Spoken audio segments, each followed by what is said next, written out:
Lolo, sinabi po ni Ami, iniwan na po ni Daddy si Mami. Hindi naman totoo yun, di ba? Lolo! Lolo! Yaya! Si Lolo! Lolo! Lolo! Lolo! Babalik na ako sa amin. Baka dumating kasi ang daddy ko eh. May pasalubong sa akin yun. Ako rin, mamaya. May pasalubong sa akin ng daddy ko. Eh, di ba hindi na naman natutulog sa inyong daddy mo? Hindi sa amin pa rin. Sinungaling! Hindi ako sinungaling! Eh, sabi sa akin ng mami ko, iniwan na daw ng daddy mo ang mami mo eh. Chismosa. At sabihin mo rin sa mami mo, chismosa rin siya. Hindi chismosa ang mami ko. Chismosa! Chismosa ka! Ay, naku, nag-aaway yung mga bata. Pauline, halika nga dito. Bitiwan mo ako! Susumbong kita sa mami mo. Matigas ang ulo. Halika nga. Tama na. Tama na. Ano ba? Magagalit ang mami mo.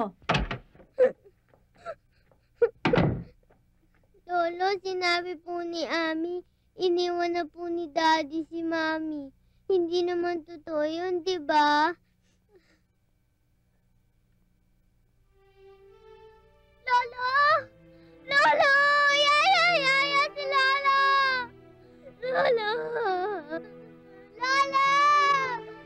Lolo!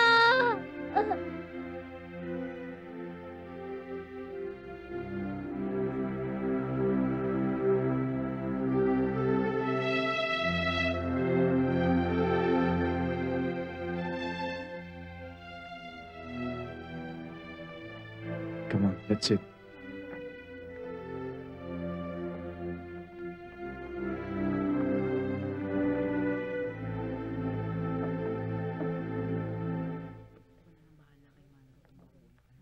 Margo, Thank you. Leo, alis na kami. Condolence, ha? Thank you. Babalik na lang kami sa libing. Oh, huwag mo kalilimutan yung pinag-usapan natin, ha? O sige, mauna na ako. O, sige. Margo, Leo, aalis na ako. Okay. Sige. Bettina, bye. Margo, maghapon ka na hindi kumakain. Nagpahanda ako sa kitchen. Ayoko. Sige na, Margo. Para mainom mo to.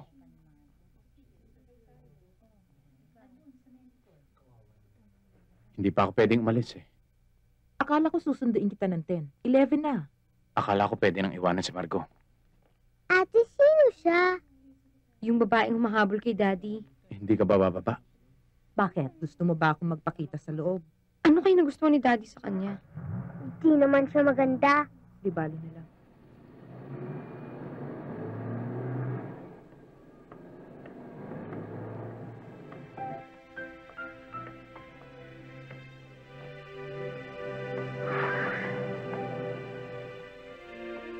Dad?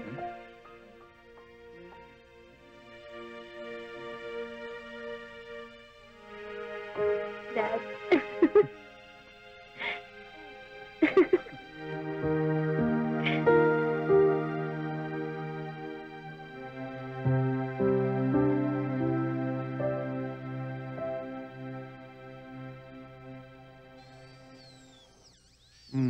Okay, gargle ho. Ang last resort ho natin, implant na. Ano yun? Bali kakabitan kayo ng tornilyo sa loob, tapos doon ikakapit ang caps. Hindi akong gagawa ng implant. Meron akong i-refer sa inyo espesyalista. Dok, binata ka pa? Bakit ho? Pakikilala sana kita sa anak ko. Maganda yun. Dalawa na ho anak ko eh. Parehong babae. Isang 14, isang 7. Napakabata mo naman nag-asawa. Dentist rin ba? Hindi ho. May sarili siyang business. Alam niyo yung Melos? Sa kanila ho lahat yun. Ang galing na babaeng yun. Parang superwoman. Masikaso hanggang sa bahay. Masakit ho? Hindi, ang gaan nga ng kamay mo eh. Pinakilala siya sa akin ng kaklase ko. Nung college pa kami. Tapos nun, yun na. Parang love at first sight. Nung una ko siya makita, sinabi ko, yan ang babaeng mapapangasawa ko. Gusto niyo makita ang picture ng asawa ko tsaka yung mga dalagita ko? Ang gaganda nila.